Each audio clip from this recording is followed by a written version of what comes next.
महायोगपीठे तटे भीमरथ्या वरं पुण्डलीकाय दातुं मुनीन्द्रैः समागत्य तिष्ठन्तमानन्दकन्दं परब्रह्मलिङ्गं भजे पाण्डुरङ्गं यदक्षरं मनाख्येयम् आनन्दं मज केवलं श्रीमन्निवृत्तिनाथेति ख्यातं दैवतमाश्रयेत्।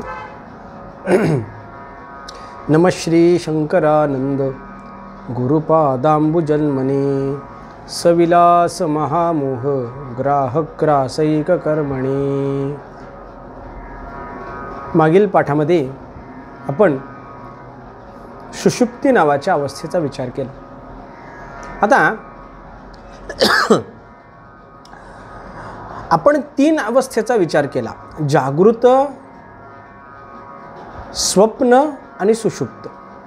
या तिन्ही अवस्थेचा विचार केला तर तिन्ही अवस्थेमध्ये आपल्याला हे आढळलं की एकरूप्या न भिद्यते, बदलत जरी असले तरी सुद्धा, अवस्था जरी बदलत असल्या तरी सुद्धा त्याच्यामध्ये एकरूप्यता पाहायला सापडते। जे एकरूप आहे, ज्याच्यामध्ये भेद होत नाही, ते संवित आहे।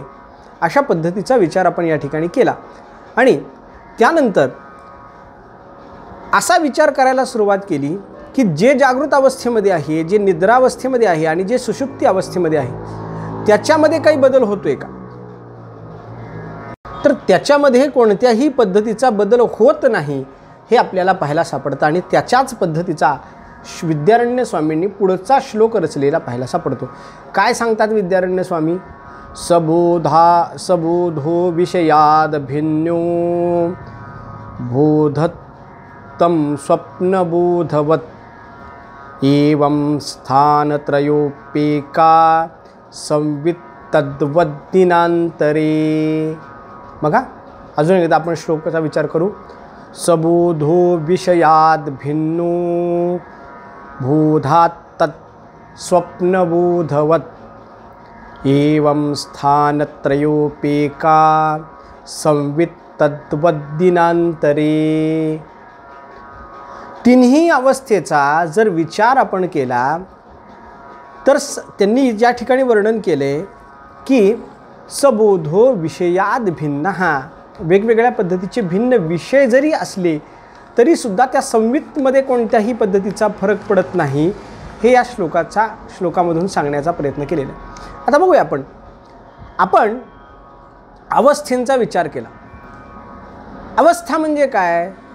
तर सांगितलं की बाबा अवस्था म्हणजे एक अवस्था अशी आहे, जागृत अवस्था, की ज्याच्यामध्ये विषय हा सापेक्ष आहे।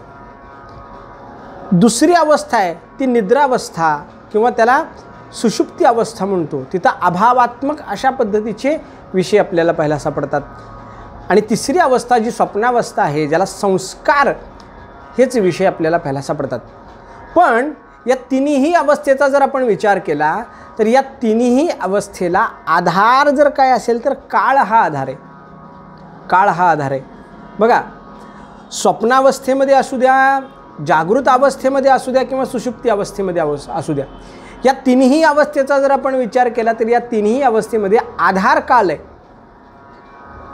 कालाच्या माध्यमातून ह्या अवस्था पुढे सरकत आहेत। मी झोपलो म्हणजे काय झालं तर झोपेचा काळ माझा पुढे गेला। झोपल्यानंतर घड्याळामध्ये, झोपायच्या पूर्वी घड्याळामध्ये 3 वाजले होते, झोपेतून उठलो किती वाजले?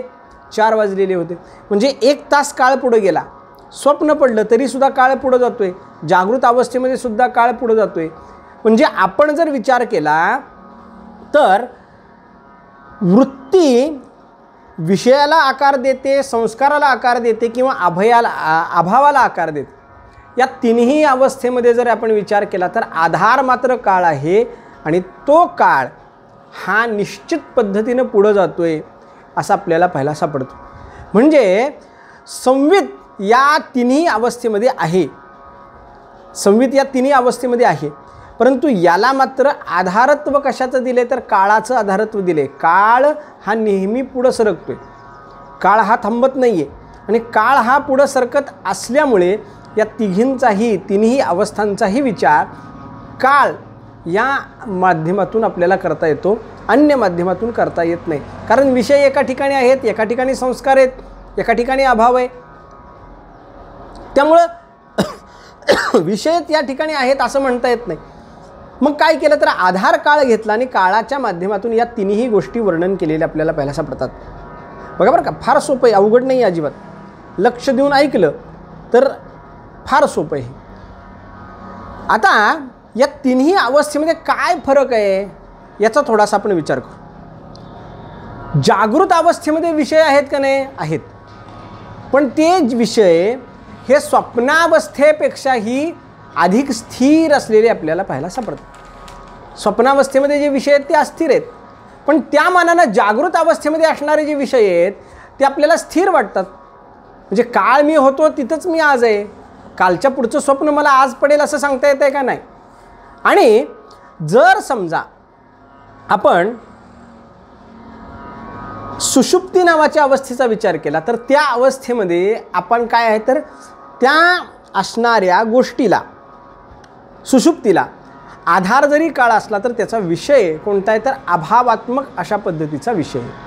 म्हणजे एक स्थिर आहेत, एक चल अशा स्वरूपाचे आहेत, अस्थिर आहेत, आणि तिसरे जे आहेत ते मात्र अभावात्मक आहे अशा पद्धतीचं आहे.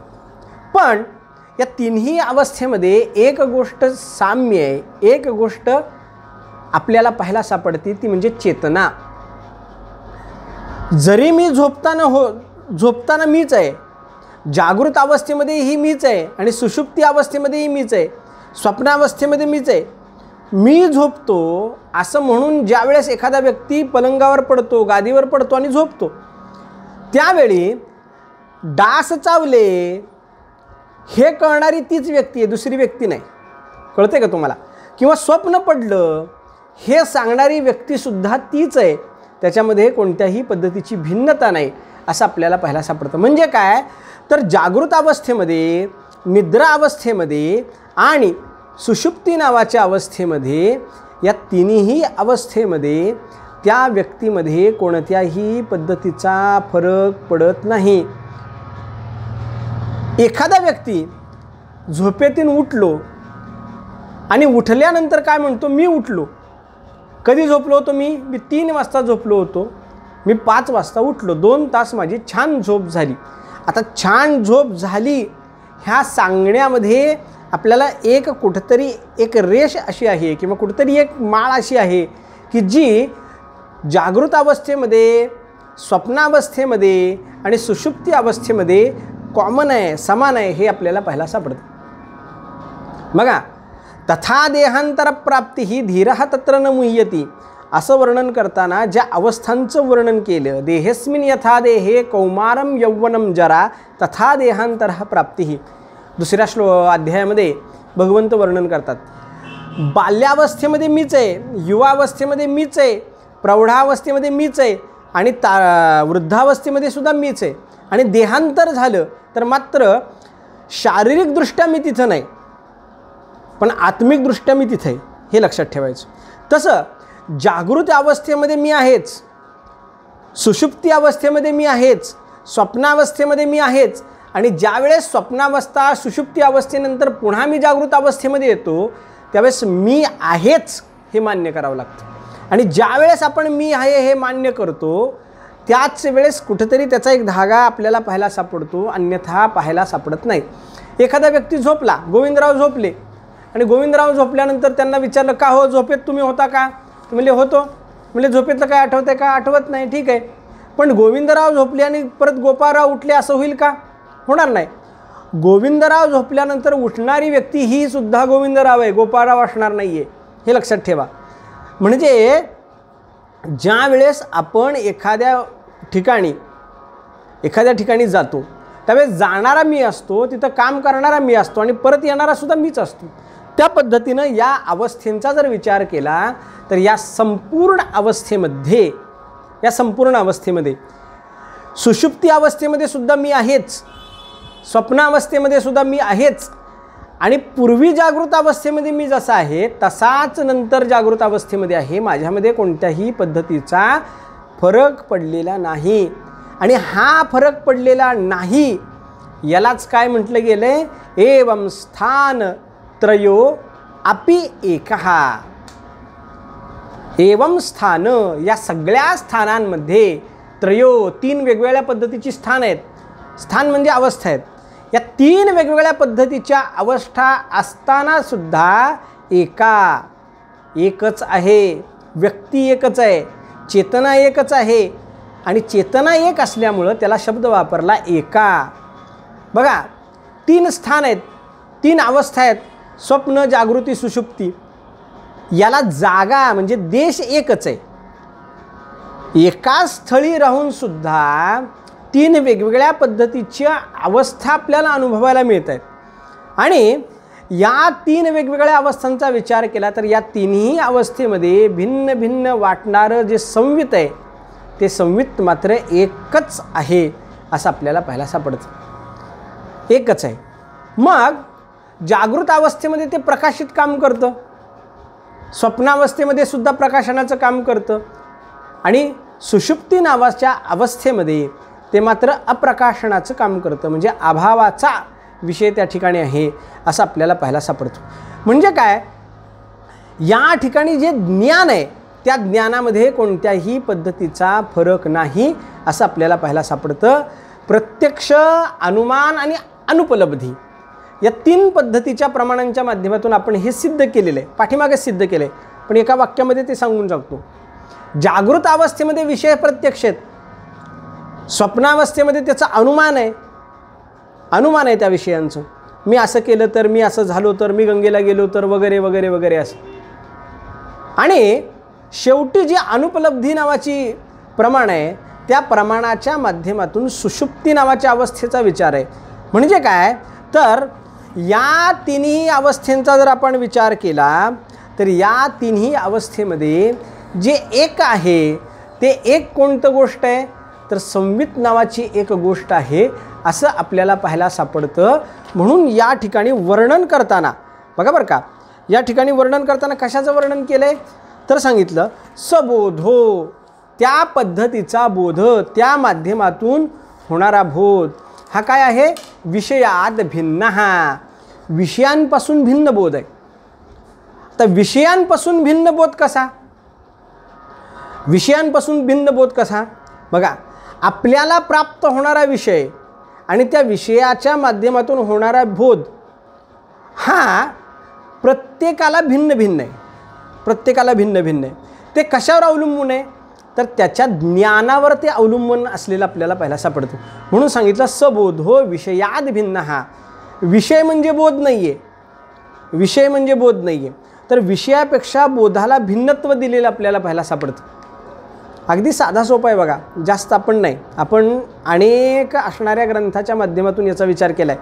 अगदी आपल्या वेदांताचा सुरुवातीचा ग्रंथ जो आपण मागच्या लॉकडाऊनमध्ये ऑनलाईन पद्धतीनं पाहिलेला आहे त्याचं नाव आहे विचारसागर नावाचा ग्रंथ. त्या विचारसागर नावाच्या ग्रंथामध्ये अनुकूल आणि प्रतिकूल ज्ञान अशा पद्धतीची एक योजना केलेली आपल्याला पाहायला सापडते.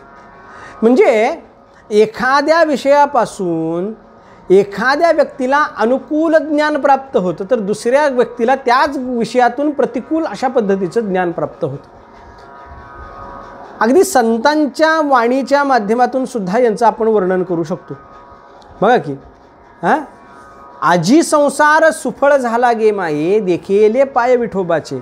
किंवा आमचे नाथ महाराज वर्णन करतात, अवघेची त्रैलोक्य आनंदाची आता चरणी जगन्नाथा चित्त ठेले.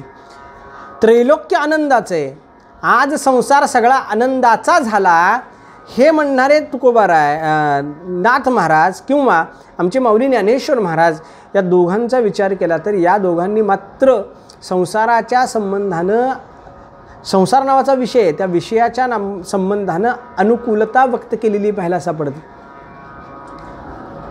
अनुकूलता व्यक्त केलेली पाहायला सापडते. तर याच्या विरुद्ध संतोक्तीचा विचार करा.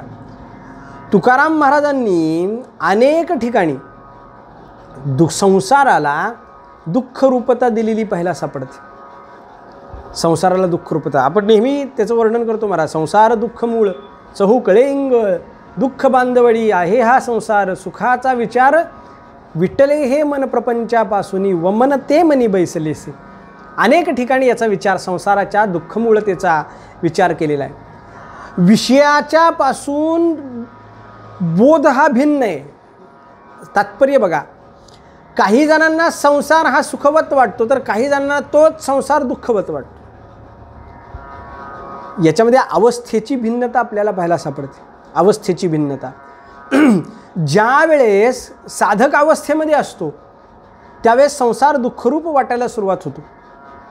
संसार दुःखरूप वाटायला सुरुवात होतो. आणि ज्यावेळेस सिद्धावस्थेला व्यक्ती प्राप्त होतो त्यावेळेस संसाराचा आणि त्याचा संबंध तुटतो. त्याच्या दृष्टीनं संसार संपलेला असतो आणि संसार संपल्यामुळं त्याच्यामधली आनंदरूपतासुद्धा दिसायला सुरुवात होते. तुकोबारांनी सुद्धा संसार आनंदरूप आहे याचं वर्णन केलेलं आपल्याला पाहायला सापडतं. सुखाचे व्यवहारी सुखलाभ झाला, आनंद कोंदला मागे पुढे. आता आनंद मागे पुढे कोंदला म्हणजे आज मला जो दुःखरूप संसार वाटतोय तो दुःखरूप संसार काय झाला आहे तर सुखरूप झाला, आनंदरूप झाला, असं या ठिकाणी वर्णन केलेलं पाहायला सापडतं. म्हणजे काय, सबोधो विषयाद भिन्न, हा विषयांपासून बोध हा भिन्न आहे. एवढं अवघड सांगतच नाही, अगदी सोपं सांगतो बघा, अगदी सोपं. साखर गोड आहे पण ती साखर गोड आनंददायक कुणाला? ज्याला शर्करेचा रोग नाही, ज्याला मधुमेह नाही, त्याला ती साखर आनंदरूप आहे. आणि ज्याला शर्करेचा रोग आहे त्याला तीच साखर दुःखरूप आहे. साखर सुखस्वरूप आहे का साखर दुःख स्वरूप आहे याचा विचार केला तर त्याच्यामध्ये काय झालं तर विषयात भिन्न, हा विषयांपासून तो भिन्न आहे. विषय हा विषयच आहे, विषय हा विषयच आहे, पण त्या विषयापासून उत्पन्न होणारा बोध मात्र प्रत्येक स्थानी भिन्न भिन्न आहे. प्रत्येक स्थानी भिन्न भिन्न आहे. बघा, पिंडे पिंडे मतिर्भिन्ना असं वर्णन केलेलं आहे. प्रत्येक पिंडामध्ये मती भिन्न भिन्न आहे.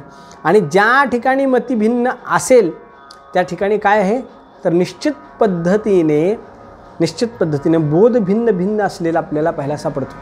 अनेक उदाहरणं याच्या संबंधानं आपल्याला देता येईल. अगदी अर्थशास्त्रामध्ये एक सुंदर किंवा मानसशास्त्रामधलं एक उदाहरण बघूया आपण.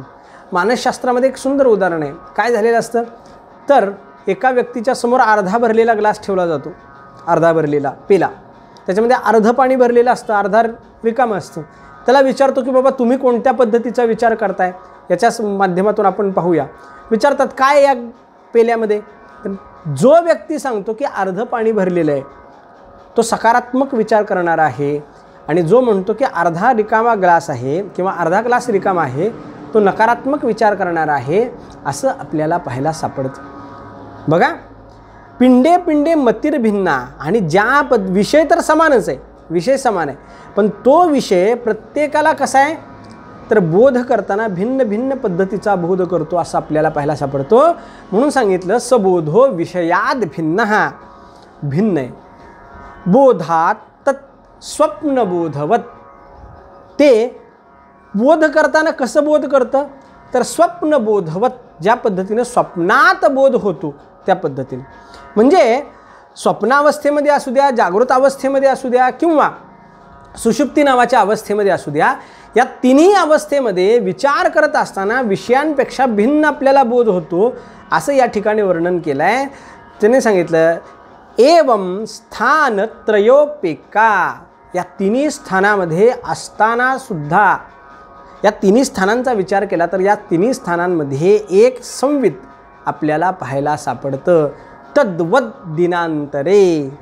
आता बघा, एका असणाऱ्या दिवसाचे साधारण 3 भाग केले जातात. 3 भाग. पहिला भाग असतो तो जागृत अवस्थेचा भाग, दुसरा भाग असतो तो स्वप्नावस्थेचा भाग, आणि तिसरा भाग असतो तो सुषुप्ती नावाच्या अवस्थेचा भाग.